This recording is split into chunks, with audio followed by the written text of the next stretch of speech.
Құрметті пайдаланушылар, назарларыңызға формативті бағалауды күнделік жүйесінде жүргізу бойынша нұсқаулықты ұсынамыз.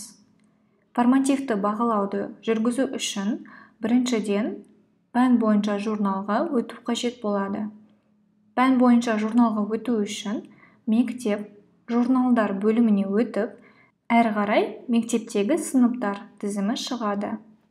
Сыныпты таңдау қажет болады және пән журналы өрісінде қажетті пән таңдалады. Пән таңдалғаннан кейін журнал бетінде оқушылардың тізімі және де сабақтардың күндері тұрады. Қажетті топты таңдағаннан кейін, мысалы кезекші немесе қашықтық топты таңдағаннан кейін, мұғалім формативті бағалауды өткізу үшін күннің атауына басуы қажет.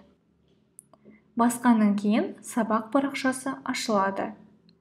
Формативті бағалауды қосу үшін сабақтағы жұмыстар өрісінде жұмысты қосу батырмасына басуы тиіс. Сабақтағы жұмысты жасау парақшасы ашылады. Жұмыс типі өрісінде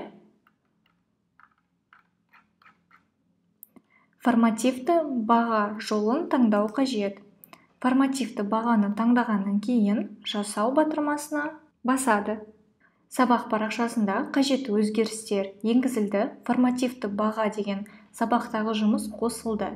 Әрі қарай пән журналына өткен уақытта қажетті топты таңдап болғаннан кейін қосымша түрде формативті бағалау деген жұмыс түрі қосылды.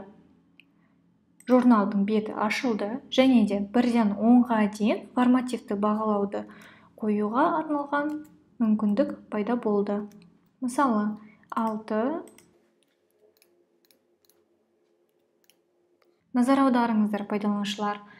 Осы сабақтағы жұмысты әр пән бойынша мұғалімі өзі қосып шығатын болады және де осы сабақтағы жұмыс әр күн бойынша қосылуы тиіс.